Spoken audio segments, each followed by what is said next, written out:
요즘 캄보디아가 동남아시아 범죄 거점으로 전락했다는 비판이 거세지고 있습니다. 고대 앙코르 제국의 영광과 번영을 경험했던 캄보디아가 어쩌다 이 범죄의 천국이라는 오명을 뒤집어 쓴 것인지, 그리고 캄보디아 정부는 또 왜 이 지경이 될 때까지 손을 놓고 있었던 건지도 궁금한데요.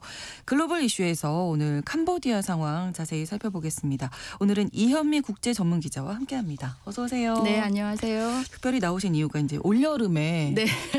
마침 또 캄보디아를 그러게요. 다녀오셨어요. 네. 취재차는 아니시겠지만 네. 지난 7월 말 8월 초에 다녀왔고요. 수도 푸놈펜에 주로 있었고, 푸놈펜에서 이제 자동차로 한 2시간 정도 북서쪽으로 올라가면 깜퐁츠낭이라고 있어요. 네. 거기도 하루 정도 다녀왔고요.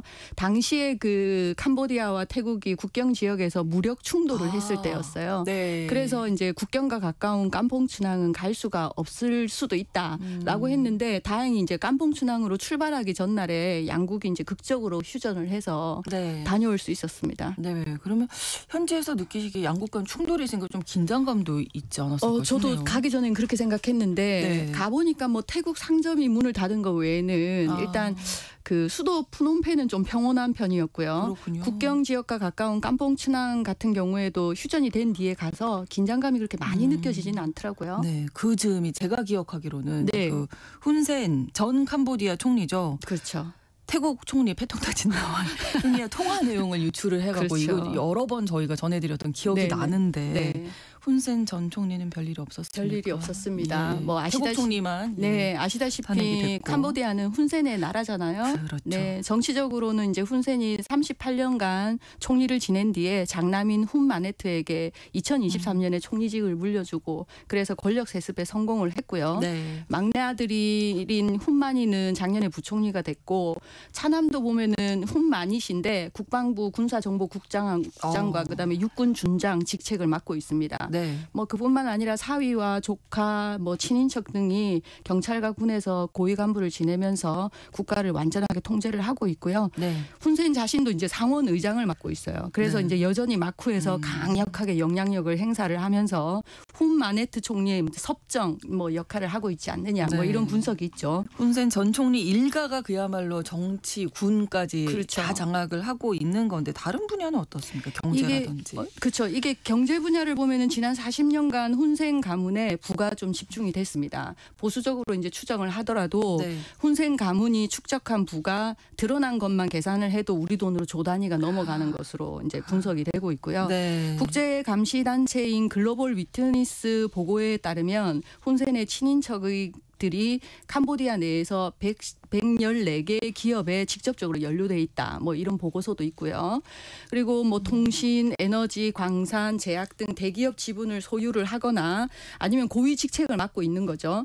훈센의 딸인 이제 훈마나라고 하는데, 통신사 지분과 광산 채굴 기업 뭐 사장직을 역임을 하면서 여러 기업에 뭐 또 직책을 보유를 하고 있고요.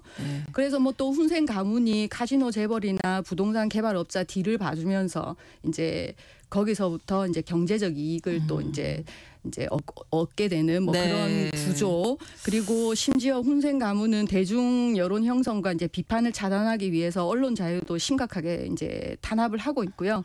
훈센의 딸 이제 훈마나가 캄보디아의 주요 방송사와 신문사를 이제 직접 소유를 하고 있습니다. 그래서 대중에게 전달되는 정보의 흐름을 사실상 통제를 하고 있고요. 반면에 이제 정권의 비판적인 독립 매체는 굉장히 집요하게 탄압을 하고 있습니다. 뭐 예를 들면은 민주주의의 목소리 같은 이제 매체는 장남인 훈마네트 관련해서 비판 보도를 했다가 훈센이 이제 직접 지시를 한 거예요. 이제 폐쇄해라. 그래서 이제 결국에는 방송과 보도 면허가 취소가 됐고요. 독립영자신문 뭐 캄보디아 데일리도 세금 체납을 이유로 폐간 조치됐고, 뭐 푸놈펜 포스트 역시 마찬가지고요. 뭐 친정부 성향 기업에 매각이 됐고, 뭐 인터넷도 강력하게 통제를 하고 있어요. 그래서 이제 결국 핵심 국가 기능, 그리고 경제 동맥 그리고 여론 형성 채널 뭐 이게 전부 다 이제 훈센 일가가 모두 장악하고 뭐 구조적으로 이제 가족이 독재를 하는 그런 체제인 거죠. 네, 그야말로 뭐 아까 말씀해 주셨던 훈센의 나라라고 볼 수 있을 텐데, 캄보디아가 그 태국에서 태국과 국경에서 네. 무력 충돌을 했을 때 뭐 여러 원인에 대한 분석도 있었습니다만 카지노 산업 얘기 있었거든요. 그렇죠. 여기도 이제 혼센 일가와 그렇죠, 관련이 그렇죠. 있겠네요. 그러면. 예, 그래서 이제 태국 정부가 작년 1월에 이제 역사상 최초로 카지노 산업을 합법화하는 엔터테인먼트 콤플렉스 법안 2차 초안을 통과를 시켰습니다. 그때 이제 이 법안으로 우리 돈으로 연간 한 10조 원 이상의 추가 수익 을 내고 최대 30%까지 관광객이 증가할 거다라고 예상을 했었고요. 네. 그런데 이 조치가 캄보디아 카지노 산업에 치명적인 위협이 될 것이다. 뭐 이런 네. 분석이 있었어요. 그래서 이제 그렇게 나온 이유가 캄보디아가 이제 카지노 합법 국가이기 때문에 만약에 그러니까 내부적으로 들여다보면은 캄보디아 같은 경우는 작년 기준으로 184개의 그 카지노 면허 시설이 자국 내에 있습니다. 그래서 뭐 그렇군요. 푸놈펜 그리고 태국과 접경지인 포이페, 바베트 그리고 시엠 레아프 그리고 이번에 문제가 된 그 시아누크빌 네. 여기 이제 다들 이제 집중돼 있는 거죠. 아. 그래서 전체 카지노 수익의 한 80%에서 90% 정도가 도박이 엄격하게 금지된 태국과 베트남 관광객들로부터 이제 발생을 하는 거라고 합니다. 아, 그렇군요. 예, 그래서 이제 결국 태국 내에 카지노가 합법화되면 그렇죠. 이제 태국 사람들은 안 갈 거 아니에요? 그렇죠. 캄보디아로. 예, 타격을 받는 건 이제 캄보디아가 되는 거죠. 그래서 더군다나 이제 훈센 가문 같은 경우는 지난 30년간 카지노 산업을 정치 자금원으로 활용을 했고 뭐 훈센 본인과 친인척들이 카지노 운영에 관여를 해왔기 때문에 태국의 움직임은 훈센 가문의 경제적 이익에 치명적이다. 뭐 이렇게 된 거죠. 네, 네. 그래서 이것을 막기 위해서 지난 7월에 훈센이 태국 총리와 통화 내용을 유출을 하고 네. 그래서 정권을 교체시키고 태국의 카지노 합법화 움직임을 매 제동을 걸었다. 뭐 이런 분석을 하는 거죠. 다 이렇게 연결이 되는 그러게요. 얘기였군요. 그러면 훈센 전 총리 일가가 범죄 조직하고도 좀 관련이 있을까요? 네, 그렇게 봐야 되겠습니다. 그 훈센하고 훈센 가문 그리고 네. 이제 집권층이 캄보디아 카지노 산업 등에 이제 연계된 초국가적 이제 조직 범죄에 개입한 정도가 매우 깊고 구조적이라는 게 이제 국제사회와 인권 단체의 분석이고요. 네. 다만 이게 이제 훈센 가문 직계 가족 구성원이 직접 카지노 운영 회사의 주주로 등재돼 있는지 없는지는 굉장히 파악하기가 쉽지가 않다고 합니다. 그런데도 불구하고 가장 강력한 영향력과 이권은 측근과 후원자 네트워크를 통해서 행사되고 있다고 하고요. 네. 뭐 예를 들면은 캄보디아 이제 집권 캄보디아 인민당 소속 상원 의원이자 이제 사업가인 리용팟이라고 있어요. 네. 이 사람 같은 경우는 훈센의 개인 고문 출신이거든요. 근데 카지노와 호텔을 운영을 하는 거예요. 근데 이제 이 사람이 소유하고 있는 업체가 인신매매를 통해서 동원된 노동자들을 이제 학대하면서 또 온라인 사기도 이제 벌이는 거죠. 네. 또 이제 온라인 사기와 자금 세탁 혐의로 태국 법원에서 체포영장이 이제 발부된 코간이라는 사람도 있는데 네. 이 사람은 이른바 훈센의 그림자. 그리고 훈센의 정치자금 창구로 알려져 있기도 하고요. 그리고 이번에 문제가 된 그 프린스 그룹 천즈 회장 있잖아요. 네, 네. 이제 그 사람 같은 경우도 훈센의 고문이면서 현재 그 훈마네트 총리의 또 고문이기도 합니다. 그래서 이제 훈센의 조카인 또 훈토 같은 경우는 캄보디아 금융 서비스 대기업인 후이원 그룹 여러 계열사의 이사로 등재돼 있고요. 근데 이 후이원 그룹 역시 캄보디아 온라인 사기에 또 관련이 돼 있고요. 굉장히 복잡하죠. 예, 아주 만연돼 있고 네. 부패 지수가 그러면 그러니까요. 너무나 심각하네요. 너무 심각하죠. 네. 작년 이제 국제 투명성 기구가 발표한 캄보디아 부패 수준을 보면 네. 100점 만점에 21점입니다. 이제 심각한 부패 수준을 나타내는 거고요. 예. 부패 순위를 보면 전체 180개국 중에 158위로 조사가 됐고 이 또한 이제 세계 최하위권이라고 볼 수 있는 거죠. 네, 범죄 조직들이 원래는 이제 카지노 산업이니까 오프라인에서 활동을 하다가 이제는 온라인 사기 범죄로 흘러 들어간 거죠. 예, 네. 그게 이제 2010년대 중후반에 네. 중국계 자본 유입과 카지노 붐이 일면서 네. 복합 리조트나 경제기구 같은 경제특구 같은 이제 사기 산업의 물리적 인프라가 만들어졌어요. 근데 이제 그때가 중국의 1대1로 프로젝트에 캄보디아가 참여하기 시작을 하면서 이제 가능했던 거고요. 그리고 이번에 알려진 그 태자 단지 이제 이런 것도 그때 만들어진 겁니다. 그러다가 코로나19 팬데믹 이후에 오프라인에서 기존 도박과 리조트 사업이 이제 어려움을 겪게 되면서 네. 범죄 조직들이 이제 새로운 수익 창출원을 고민을 한 거예요. 네. 그러다가 태자 단지 등이 온라인 사기 범죄 소굴로 이제 변질되는 그런 상황이 된 거죠. 그러면 어떤 범죄 조직의 주요 구성원이라든지 배후에 이제 중국이 있다. 지금 이렇게 그렇죠. 보는 거죠. 예. 그래서 이제 대체적인 분석은 일단 주요 배후는 중국계 범죄 조직이다라고 네. 보고 있고요. 이번에 그 프린스 그룹 회장 천주도 중국계고요.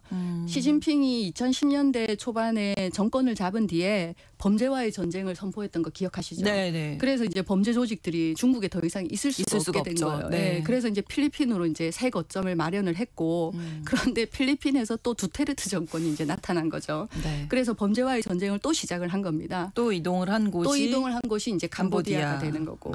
그래서 이제 캄보디아가 비교적 비자가 쉽게 나온다고 해요. 예, 그래서 그래요. 아마 그런 거 여러 가지 이점이 있었던 것으로 보이고요. 네. 이제 이들이 활동했던 것도 아까 말씀드린 것처럼 푸놈펜 그리고 항구 도시 시아누크빌 그리고 태국과 베트남 접경 지역에 뭐 경제 특구, 네. 카지노 인프라를 활용을 해서 대규모 범죄 단지를 조성을 한 거죠. 말씀 듣고 보니까 캄보디아 전체 경제에서 이 범죄 산업에서 창출한 비중이 상당하더라고요. 꽤 될 것 같아요. 네. 국제통화기금 등 전문가들이 이제 분석한 걸 보면 네. 뭐 마약, 보이스피싱, 불법 카지노, 온라인 사기, 장기 매매, 인신매매 등 각종 범죄 산업이 네. 캄보디아 국내 총생산에서 차지하는 비율을 적게는 40%에서 많게는 60%까지도 보더라고요. 이제 국가 재정 기반의 이제 상당 부분을 범죄 산업에 이제 의존하고 있다 이런 얘기가 되고요. 네. 따라서 이제 대대적으로 이제 단속을 하게 되면 네. 정부의 재정 자립도에 심각한 위협이 되는 거고, 그렇겠네요. 네 부패 구조의 이제 노출도 감소해야 하는 아주 구조적인 문제 때문에 정부가 근본적인 해결책을 좀 마련하기 어려운 그런 상황으로 보여집니다. 네. 그 범죄 산업 종사자도 공식적인 통계로 잡힌 사람만 해도 한 15만에서 20만 정도 보더라고요. 그래서 이제 통계에 잡히지 않은 사람까지 만약에 고려를 한다, 그러면 그 수는 훨씬 늘어나겠죠. 이건 손대기가 어려운 구조가 돼버렸어요. 그렇죠. 이미. 예, 그래서 이제 캄보디아에 갔을 때 왜 혹시 해피피자 아세요? 해피피자? 아니요. 해피피자라고 네. 이제 해피피자 가게가 있는데 네. 거기 들어가면 아유 해피 행복하냐고 묻는다는 거예요. 네. 그래서 행복하다라고 네. 이제 대답을 하면 일반 피자가 아니라 마약이 들어있는 피자가 나오는 식의.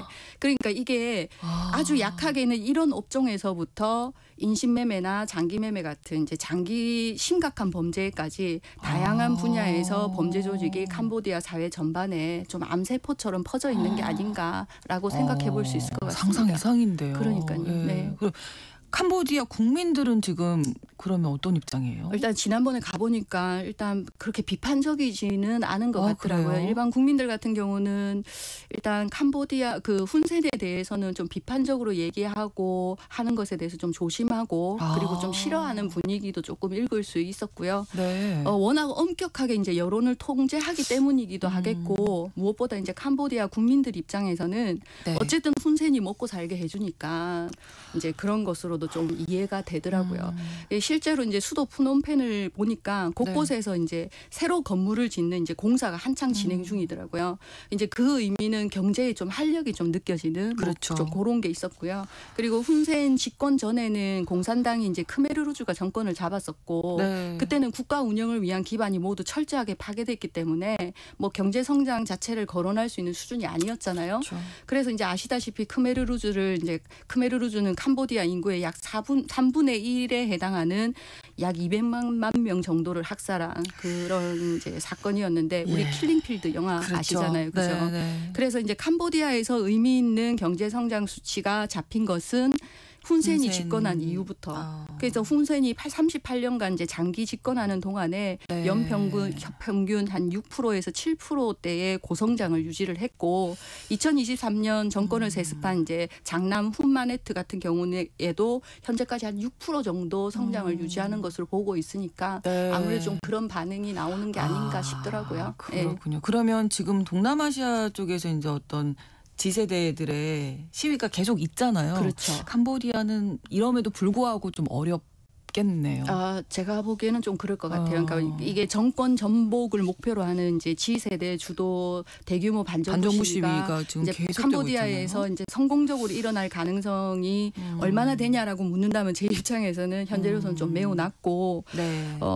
캄보디아 이제 청년들 사이에서도 이제 정권의 부패, 불평등에 대한 불만은 존재하는 것으로 보입니다. 그런데 현 정권이 워낙 강력하게 이제 체계적인 통제와 네. 그 억압 구조로 이제 대규모 시위를 사실상 불가능하게 만들고 있고 네. 만약에 시위가 벌어지더라도 캄보디아 정부는 이제 반대 세력과 시위대에 대해서 매우 강경하게 대응을 하고 있기 때문에 네. 반정부 활동에 대한 이제 법적 억압 장치를 날로 강화시키고 있어요. 그렇겠죠. 그렇죠. 네. 이제 그러다 보니까 현재로서는 현 정부의 어떤 강력한 통제력이 크게 약화되거나 예상치 못한 생계 위협 같은 대규모 사회 경제적 충격이 발생하지 않는다면 네. 이런 계기가 없다면은 당장에는 좀 쉽지가 않다. 그래서 조금 시간을 가지고 들여다봐야 될 문제가 아닌가 싶습니다. 내부적으로는 해결할 방법이 그렇게 딱히 없죠. 정부에서도 뭔가 움직임이 그렇죠. 있을 수 없고. 근데 이제 국민들도 그렇고. 다만 이제 스마트폰에 대해서 조금 주목을 하더라고요. 네네네. 네팔 같은 경우도 네, 스마트폰으로 인해서 예. 굉장히 폭발력을 가졌었잖아요. 뭔가 불만이 있어도 지금 얘기를 못하는 상황인 그렇죠, 거니까. 그렇죠. 그래서 네. 이제 그런 게 조금 더 이제